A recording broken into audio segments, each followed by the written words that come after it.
하고 한번 메리 크리스마스 하고 한번 인사해 보세요. 메리 크리스마스. 뒤에 있는 분들하고도 한번 해보세요. 네, 우리 박상근 집사님과 우리 최고원이 찬양을 했는데요. 이렇게 찬양하는 것 하나님 가장 기뻐하십니다. 그래서 우리 성도님들도 언제든지 나는 특송을 한번 해보겠다 하시는 분들은 말씀해 주시면 그런 순서에 넣고요. 또 이렇게 교회 홈페이지랑 유튜브에 올려서 그래서 유튜브 스타가 될 수도 있습니다. 또 혹시 알아요 또? 네, 그래서 하나님 찬양하는 일에 힘쓰는 우리 성도님들 되시길 주님의 이름으로 축원드립니다. 오늘 말씀 빌립보서 2장 5절에서 14절 말씀을 통해서 성육신의 은혜라는 제목으로 함께 은혜를 나누도록 하겠습니다. 성육신이라는 말은 무슨 말이냐면요, 말씀이 육신이 되었다라는 것을 의미합니다. 말씀으로 계신 예수님께서 사람이 돼서 이 땅에 오신 것, 이것이 성육신입니다. 그래서 이건 신학적 용어인데요, 성육신, 그리고 헬라어로는 로고스라고 말합니다. 로고스. 그리고 영어로는 인카네이션이라는 말인데요, 하나님이 사람이 되셨다라는 의미를 가지고 있습니다. 하나님이 사람이 되신 것, 이것이 성탄절에서 가장 큰 의미입니다. 그래서 마태복음 1장 23절 말씀해 보니까요, 보라, 처녀가 잉태하여 아들을 낳을 것이요 그 이름을 임마누엘이라 하리라 라고 말씀하고 계십니다. 그래서 예수님이 이 땅에 사람으로 오셔서 우리에게 하시는 은혜가 무엇이냐 하면 임마누엘 하시기 위해서 이 땅에 오셨습니다. 우리와 함께 하시기 위해서 이 땅에 오신 줄 믿습니다. 이 예수님의 성육신 사건을 빌립보서 2장은 사도 바울이 신학적인 심오한 표현을 통하여서 말씀하고 있습니다. 6절 말씀해 보니까요, 그는 근본 하나님의 본체시나 라고 말씀하고 있습니다. 하나님과 한 분이시라는 것입니다. 예수님이 곧 하나님이시다라는 것이죠. 그런데 그 하나님과 동등됨을 취할 것으로 여기지 아니하시고 이 땅에 오신 분이 바로 예수 그리스도십니다. 그래서 이 땅에 오신 그 예수님은 하나님의 본체, 하나님과 동등하신 하나님 자신 그분이십니다. 그래서 우리가 예수님을 하나님의 아들이라고 표현하지만요, 우리가 더 깊숙이 신학적으로 들어가 보면 하나님이 사람이 되셔서 이 땅에 오신 분이 바로 예수님이신 줄 믿습니다. 이 땅에 오시는데요, 어떤 초월적인, 그리고 그냥 우주에서 뚝 떨어진 그런 인격체로 오신 것이 아니라 처녀의 몸을 빌리셔서 이 땅에 아기로 오셔서, 그래서 사람과 똑같은 성장 과정을 거쳐서 이 땅에 오신 분이 바로 예수님이십니다. 그래서 하나님과 그리고 사람의 관계는요, 우리가 그 간격을 생각해 보면 정말 까마득하고 끝이 없고 그리고 닿지 않는 그런 의미가 우리 안에 있습니다. 그래서 여호와라는 이름 안에는요, 세 가지의 의미를 가지고 있는데요. 첫째는 스스로 존재하시는 분이라는 뜻이 계십니다. 그러니 하나님은 스스로 존재하시는 분이십니다. 그리고 두 번째는 스스로 만족하는 분이라는 의미가 담겨져 있습니다. 하나님은요, 스스로 자신에 대해서 만족하시는 분이고, 그리고 영존하시는 분이라는 뜻이 여호와라는 이름에 담겨져 있습니다. 영존한다는 것은 영원히 존재한다라는 의미죠. 그러니 하나님에 대하여서 우리가 존재의 원인과 이유를 물을 수 있는 자격이 인간에게는 없고요. 그리고 그 하나님을 알 수도 없는 것이 사실은 우리 인생들입니다. 반면에 우리 인간은요, 사람은 다 원인이 있기 때문에 이 땅에 존재합니다.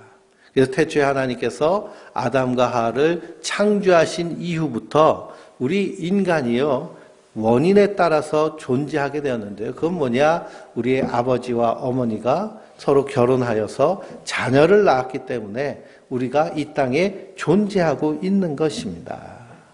그래서 하나님과 인간은 도무지 맞닿을 수 없는 극과 극의 존재가 하나님과 인간의 모습입니다. 하나님은 또 자족하시는 분이십니다. 그래서 하나님은요, 우리가 예배를 드리지 않아도 만족하시는 분이십니다. 그러나 하나님이 우리의 예배를 원하시기 때문에 우리를 통하여서 예배를 명령하신 것입니다. 그러니 그 하나님과 우리의 간격은 너무나도 넓고 큰데요. 그런데 그 하나님께서 이 세상에 사람의 모양으로 오셨습니다. 그 이유는 무엇이냐 하면 죄로 인하여서 심판받을 우리 인생들을 구원하시기 위해서 이 땅에 오신 것입니다. 이에 대하여서 세례 요한은 예수님을 향하여서 말씀하십니다. 보라, 세상 죄를 지고 가는 하나님의 어린 양이로다. 그래서 예수님이 이 땅에 오신 이유는 우리의 죄와 허물을 담당하시기 위해서 이 땅에 오신 것입니다. 그래서 예수님은 이 땅에 완전한 하나님으로 또한 완전한 사람으로 이 땅에 오셨습니다. 그래서 예수님이 이 땅에 오신 모습을 어떤 모습으로 오셨느냐, 사도 바울은 표현하기를 종의 모습으로 오셨다라고 표현하고 있습니다. 종의 모습으로 오셨습니다. 종의 모습으로, 그래서 오히려 자기를 비워 종의 형체를 가지사 사람들과 같이 되셨고 라고 말씀하고 있습니다. 그러니 하나님은 자기에게 있는 모든 영광을 다 포기하시고 종의 모습으로 이 땅에 오셨습니다. 그렇기 때문에 종으로 오셨기 때문에 이 땅에서 아무 그 누구도 그 예수님의 탄생을 기뻐하지 않고요. 예수님의 탄생을 축하하지 않고 예수님의 탄생을 경배하지 않았습니다. 누가복음을 읽어보면 예수님은 베들레헴에 호적하러 가셨다가 거기서 탄생하게 되셨는데요. 영안집에 누울 자리가 없어서 마구간 구유에 누우셨다라고 말씀하고 있습니다. 종으로 오셨기 때문에 말똥 냄새, 양똥 냄새가 풀풀 풍기는 그 마구간 그 한 구석에서 이 땅에 태어나셨습니다. 그럼에도 그분은 그곳을 만족히 여기셨습니다. 왜 그럴까요? 종으로 오셨기 때문에 그렇습니다. 종으로 오셨기 때문에 아무도 그분을 영접하지 않고 그분의 탄생을 아무도 알지 못했습니다. 오직 하늘의 천군과 천사들만, 그리고 하늘의 별의 징조로만 그분의 탄생을 세상 가운데 알렸습니다. 목자들이 와서 예수님께 찬양하고 탄생을 축하하였지만 그것도 자기들 스스로 깨닫고 온 것이 아니라 천사들의 그러한 찬송 소리를 듣고 그 예수님을 찾아와서 그 예수님께 경배했습니다. 동방 박사들도 그들이 예수님을 경배하러 왔지만 하나님께서 별을 통해서 예수 그리스도의 탄생을 가르쳐 주셨기 때문에 찾아온 사람들입니다. 이렇게 소수의 사람들을 제외하고는 아무도 예수님의 탄생을 기뻐한 사람이 없었습니다. 왜 그럴까요? 종으로 이 땅에 오셨기 때문입니다. 우리가 생각하기에 기왕 예수님이 하나님이 사람이 되셔서 이 땅에 오셨으면 그러면 재벌 아들로 좀 태어나시면 좋지 않나? 왕의 아들 왕자로 태어나면 좋지 않나? 그래서 무슨 히어로 영화들을 보면요, 다 출생의 비밀 가운데 출생의 특이한 점이 다 있죠, 그렇죠? 그냥 평범한 집 자제가 아니라 나중에 보니까 무슨 왕의 자제였다는 이 탄생의 비밀이 담겨져 있는데 예수님은 누구의 아들로 오셨어요? 목수의 아들로 오셨습니다. 정말 보잘것없고 보잘것없는 그 가정에 하나님이 사람이 돼서 이 땅에 오신 것입니다. 그래서 기독교의 신비는요, 기독교는 신비의 종교이고 믿음의 종교라고 말할 수 있습니다. 하나님이 태초에 천지를 창조하셨다라고 하는 창세기 1장 1절의 말씀도 우리가 그것을 과학적으로 증명할 수 있는 길이 없습니다. 그렇기 때문에 우리는 어떻게 하는 거예요? 그것을 믿음으로 받아들이는 것입니다. 하나님이 사람이 돼서 이 땅에 오셨다라고 하는 이 성육신의 하나님의 그런 구원의 계획 가운데 있는 하나님의 은혜도요, 우리가 믿음으로 받아들여야 될 줄 믿습니다. 아니 어떻게 처녀가 아이를 낳을 수 있습니까? 라고 말하면 우리는 증명할 수 있는 길이 없습니다. 그러나 성경에서 하나님 그렇게 계획하시고 성령을 통해서 잉태하셨다는 것을 믿는 믿음으로 우리가 받아들이는 줄 믿습니다. 그러므로 이 예수님이 이 땅에 하나님이 사람이 돼서 이 땅에 오셨다는 것을 믿는 믿음으로 우리가 곰곰이 생각해 보면 이것처럼 큰 은혜와 큰 감동이 없습니다. 왜 그러냐? 하나님이 사람이 되셨다는 것은요.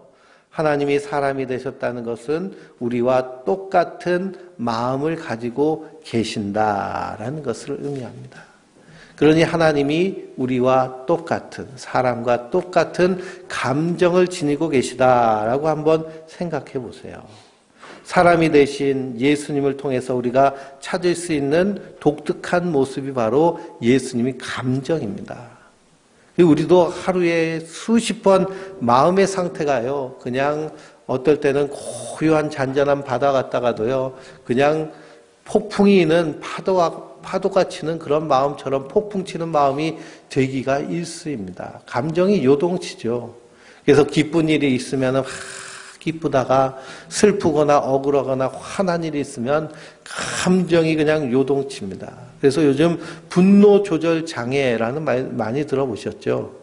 운전하다가요, 분노 조절 장애에 걸린 그 사람을 만나면 참 고통스럽습니다. 분노가 조절되지 않으니까요, 자기 앞에 끼었다고, 그리고 크락션 울렸다고, 쌍라이트 켰다고, 길가에다 차를 세우고서는, 그리고선 폭력을 휘둘리는 그런 사람들을 많이 봅니다. 그만큼 사람의 감정은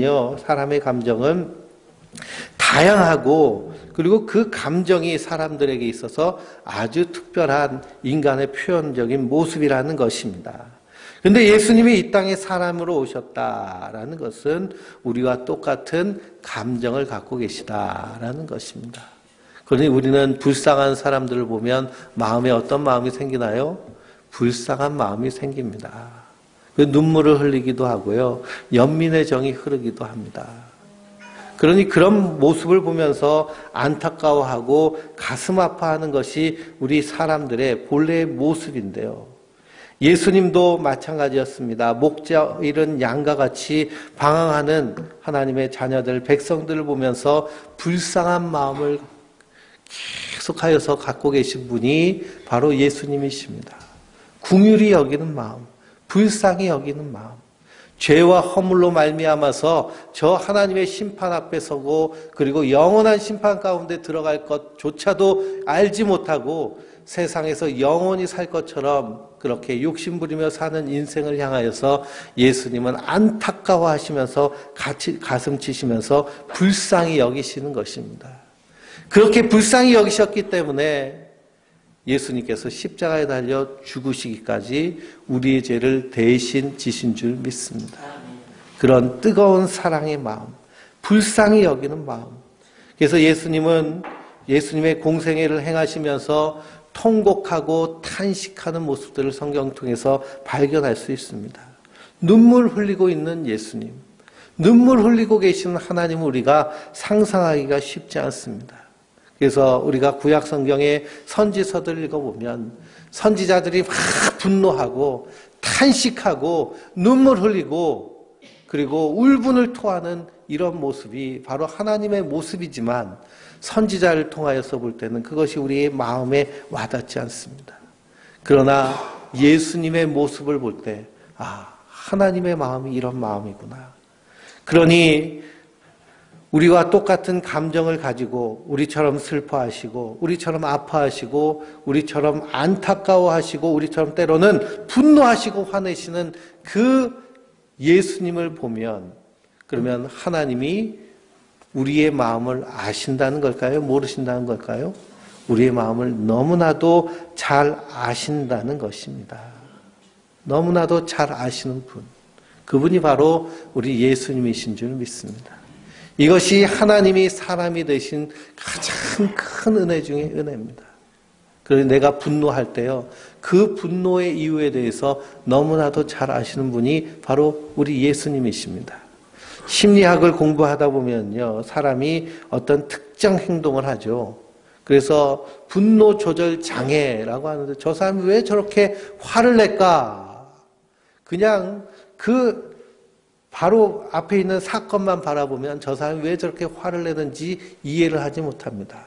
근데 그 사람의 스토리를 쫙 살펴보면 아, 저 사람은 화낼만 하구나라는 그러한 마음을 우리가 가질 수 있습니다. 그 사람을 이해하게 되면 그렇죠. 그런데 누구보다도 우리를 잘 이해하시는 분이 누구실까요? 바로 우리 예수님이십니다. 그리고 내가 슬퍼하고 내가 외로워하고 내가 분노하고 내가 짜증내는 그런 모든 감정 하나를 주님께서는 다 알고 이해하십니다. 왜 그럴까요? 우리의 스토리를 누구보다도 잘 아시는 분이시기 때문입니다. 세상 사람들은 몰라도 가까이에서 생활하는 가족들이 때로는 모를지라도 우리 예수님은 우리를 아시는 분이십니다. 그래서 히브리서를 읽어보면 우리에게 대제사장이 계시니 그분은 하나님의 아들 예수 그리스도시라고 말합니다. 그분은 우리를 불쌍히 여기시는 분이시라고 그래요. 왜 그러냐? 우리와 똑같이 시험 받으셨기 때문에 똑같은 감정으로 때로는 배신당하여서 그 배신의 아픔과 그리고 그 가슴 아픔을 경험하신 분이시기 때문에 그 모든 감정을 아시기 때문에 우리를 불쌍히 여기신다는 것입니다. 그래서 감정이 통한다는 것 그만큼 가까워질 수 있다라는 것입니다. 그래서 우리가 서로 대화하다 보면은요 통하는 데가 있잖아요. 그렇죠? 통한다.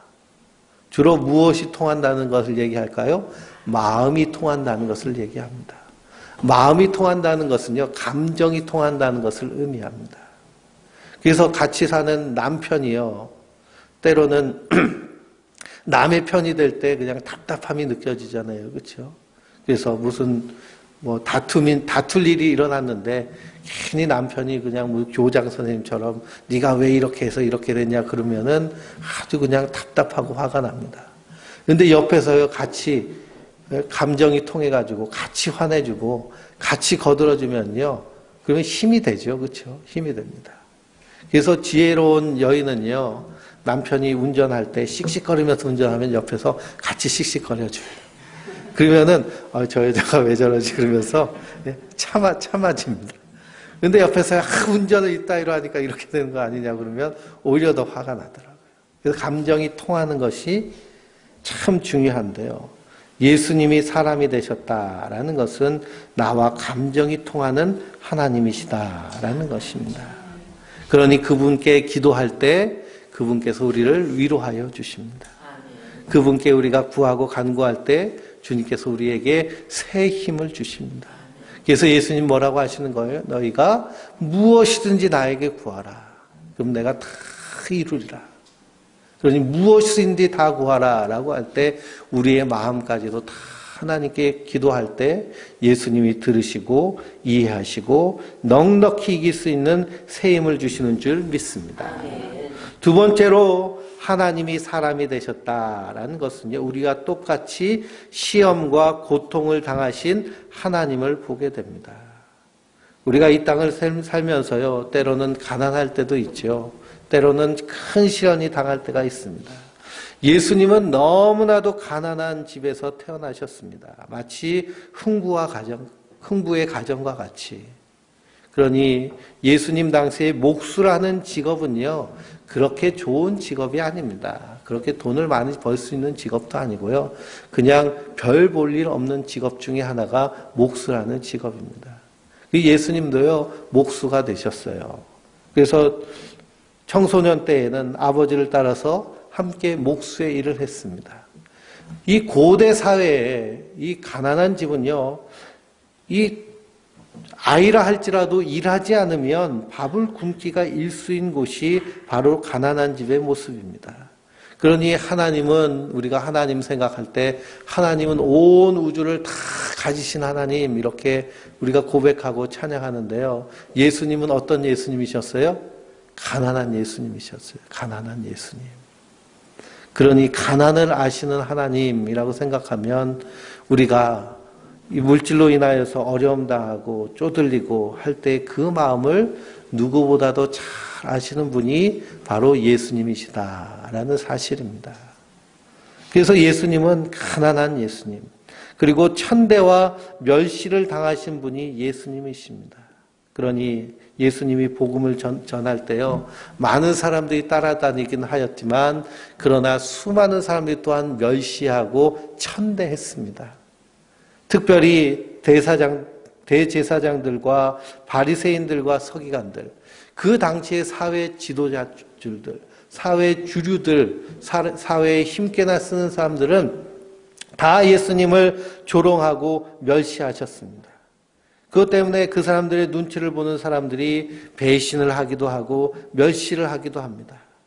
그러니 예수님은 사람으로 이 땅에 오셨기 때문에 가난도 경험하시고 배신도 경험하시고 멸시도 경험하시고 심지어는 죽음도 경험하셨습니다. 죽음도 그냥 죽으신 것이 아니고요, 십자가에 달려서 죽으셨습니다. 인간에게 있어서 가장 고통스러운 사형법이 바로 십자가에 달려 죽이는 사형법이라고 합니다. 십자가에 사람이 달리면요, 바로 즉사하는 것이 아니라 십자가에서 양발과 손이 꼼짝 못하고 그리고선 거기서 고통 가운데서 출혈하면서 서서히 죽어가는 것이 십자가형입니다.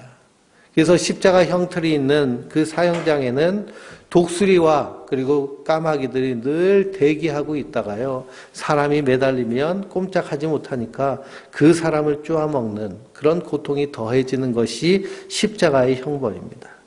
그 세상에서 가장 고통스러운 죽음을 당하신 분이 바로 예수님이십니다.